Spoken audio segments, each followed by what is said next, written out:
तुम्हें ज्ञान था कि द्वारका में ये सब हो रहा है? हाँ दाऊद, कुछ समय से ऐसा हो रहा है। मैंने रोकने का प्रयत्न किया, किंतु द्वारकावासी बार बार अधर्म की ओर बह जाते हैं। नदी जब झरना बनती है तो उसकी गति और बढ़ जाती है। समाज भी जब अधर्म की ओर चलता है तो शीघ्र ही अधर्म में डूब जाता है। इस सब के लिए युधिष्ठिर दोषी है। उसने उस द्यूत सभा में अपनी पत्नी को दांव पर लगाया और अब समग्र आर्यावर्त में लोग उसी घृणित आचरण का अनुसरण कर रहे हैं। नहीं बड़े भैया, नहीं। दोष ना भ्राता युधिष्ठिर का है और ना ही भ्राता दुर्योधन का। दोष तो है उस धर्म का जो छल से बंध जाता है, छल के सामने अपने घुटने टेक देता है। वास्तव में वो परंपराओं का अंध अनुकरण है, धर्म तो है ही नहीं। अपना तात्पर्य स्पष्ट करो कान्हा। मनुष्य जब अपने प्रण और प्रतिज्ञा पर अड़िग रहे तो वो उत्तम है ज्येष्ठ, किंतु क्या प्रत्येक परिस्थिति में अड़िग रहना उचित है? उस द्यूत सभा में भी यही हुआ। महामहिम भीष्म, गुरु द्रोण, महाज्ञानी विदुर और ज्येष्ठ भ्राता श्री युधिष्ठिर सब अपने अपने प्रण से बंधे रहे,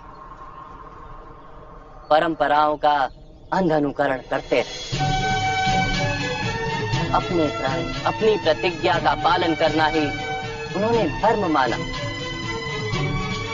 यदि किसी एक ने भी अपना प्रण, अपनी प्रतिज्ञा तोड़ी होती, द्रौपदी के साथ इतना बड़ा अन्याय कभी नहीं होता। तुम्हारे कहने का अर्थ क्या है कान्हा? क्या प्रतिज्ञा पालन उचित नहीं?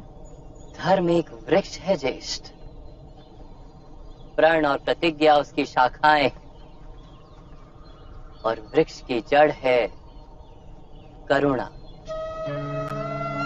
शाखाओं का महत्व अवश्य है, किंतु जड़ जितना नहीं।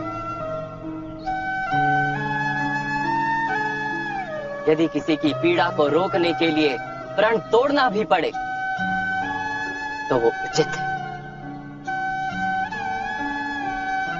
किंतु इस समय खंड में करुणा का नाश हो गया है समस्त आर्यावर्त में, समस्त जगत में। अपनी पीड़ा का मूल्य अपनों की पीड़ा से अधिक है और अपनों की पीड़ा का मूल्य समाज की पीड़ा से अधिक है। करुणा सूख गई है समाज में से।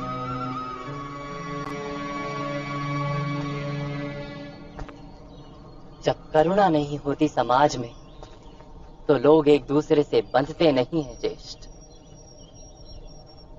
केवल अपने सुख के लिए जीते हैं। जो स्थिति आज द्वारका की है वही स्थिति समग्र आर्यावर्त की है।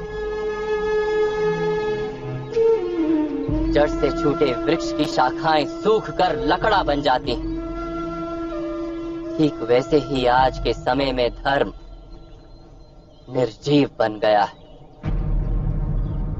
धर्म में प्राण फूंकने का समय आ गया है बड़े भैया। समाज को एक बार फिर धर्म का ज्ञान देना होगा। द्वारिका में व्याप्त इस अधर्म को तो हमारा प्रशासन संभाल लेगा कान्हा, परंतु मेरे समक्ष एक और बड़ी चिंता है। वो है समग्र आर्यावर्त में व्याप्त इस अधर्म के कारण कौरवों और पांडवों के बीच संभावित युद्ध। युद्ध तो अवश्य होगा दाऊद। समाज में जब करुणा का नाश हो जाए तो समाज स्वयं अपने लिए युद्ध निर्मित कर लेता है। कौरव तथा पांडव तो केवल निमित्त है। नदी का तट होता है, किंतु बाढ़ का कोई तट नहीं होता। इस युद्ध में हम भी तटस्थ नहीं रह सकते दाऊ। हमें किसी के पक्ष से युद्ध तो करना ही होगा।